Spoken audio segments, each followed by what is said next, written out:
let's face it, I think we make YouTube videos to have fun, right? Like, at the end of the day, we just want to be seen. You know, we want people to see our work, we want to share, we want to contribute in some kind of way, and we want to have fun, right?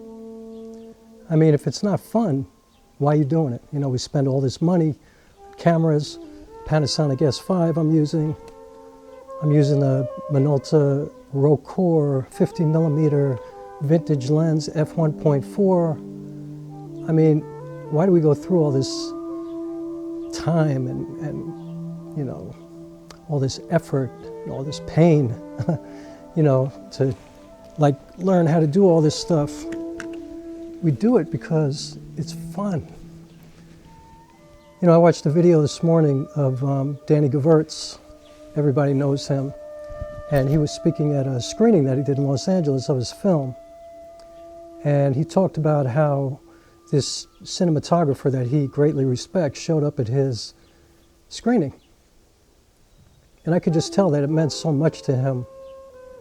And he said something that really resonated with me. He said, you know, we're here on YouTube because we hope that somehow out there on the internet, on the interweb, on the YouTube world or whatever, somebody is going to see our work and appreciate it, you know, whether that means pick it up and give you money or just be motivated or, you know, inspired by you.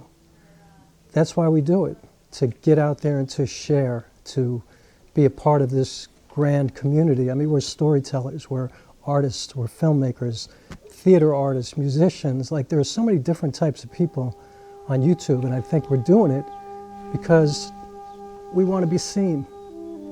And so I just wanted to leave this real quick and say, don't forget to have fun when you're doing it, you know, to not forget the reason that you got involved with this in the first place, whether you went to film school and now you're like $150,000 in debt, or whether you spend every day of your life for the last 5 years on YouTube learning from Mark Bone and Danny Gewirtz and Matty Hapoya and Gerald Undone. And no matter what your journey has been, don't forget how it makes you feel when you go to the movies and you see something that makes you cry, that makes you laugh, that makes you forget about what's going on in the world. Don't forget about what it feels like the first time you got on stage. You know, for me, I remember the first time I got on stage in a theater production, I thought, oh shit, this is why I was born.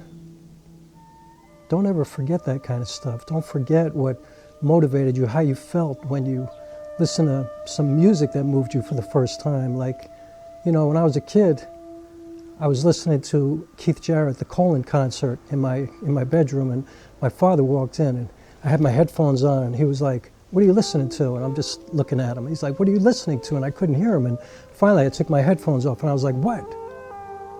He's like, what are you listening to?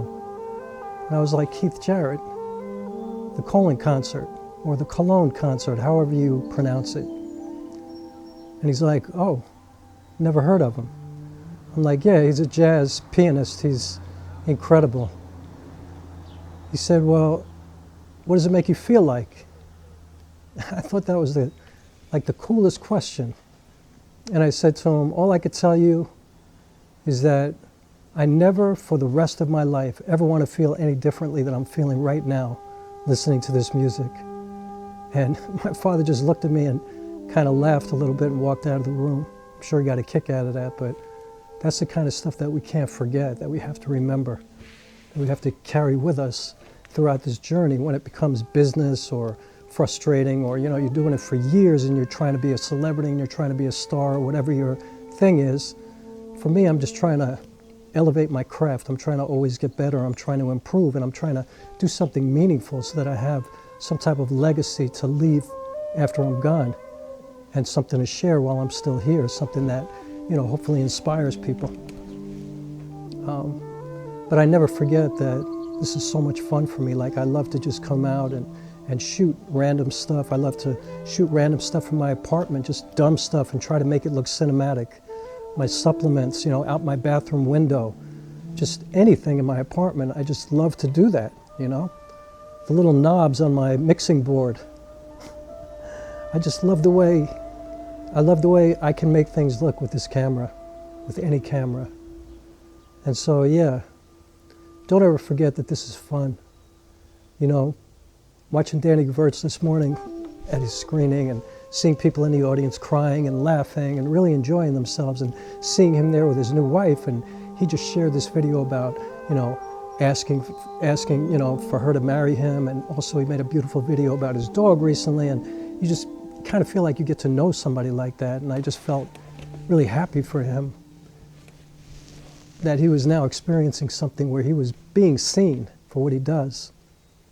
I think that's a beautiful thing, and you know, because I feel like, even though I don't know him at all, I've never met him, you know, he doesn't know who I am, I feel like I kind of know who he is, and you know, I approach my work the same way. Like, I think people who've seen my plays or seen my movie or whatever, they feel like they kind of know me, because I'm very vulnerable with my work. I try to like just rip my chest open and let you see inside of my soul, and I crave that kind of exchange, that kind of beautiful shared experience with an audience, whether it be watching one of my films, or even if you're at home by yourself watching my videos, or if you see me in a theater. It just means so much to me, and it never gets past me how much fun it is, you know, how it fills me up, you know, even if I'm not making enough money, even if I'm not where I want to be career-wise, whatever, even if I am, even if I have great success, doesn't make a difference. It ain't worth it for me unless I constantly remind myself about how fun it is. And so that's why I go out and just try to have fun. So don't ever lose that, and keep doing what you're doing. I really appreciate all the YouTubers, everybody I know, all the artist friends that I have who are doing work and sharing it on social media and everything. It's just, it never gets past me that I'm surrounded by a whole lot of beautiful in this world. People sending me music. I get to look at these amazing paintings from some artist friends of mine who are absolute geniuses. I've engaged some of them to work with me on my plays, and I've been, you know, backed up by a 25-foot mural for one of my plays and a 20-foot mural for another play, and just different artists that I deal with. I just love to have beautiful things around me, and I love to see what the people around me are doing and sharing, and how they're contributing, and they're inspiring for me. Always make me want to do greater work. And of course, the worse the world gets, you know, as things are getting crazy, the more I want to contribute and take that and bring it up, you know, kind of disrupt us out of our mundane day-to-day thing where we're just kind of letting things go by. You know, I don't want us to let it go by. I want to bring it up, you know, the politics, the racism, everything.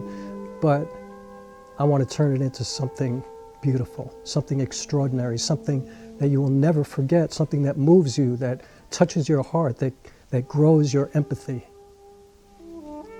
That's fun for me. That, I feel like that makes my life good. You know, it makes it worth waking up every day.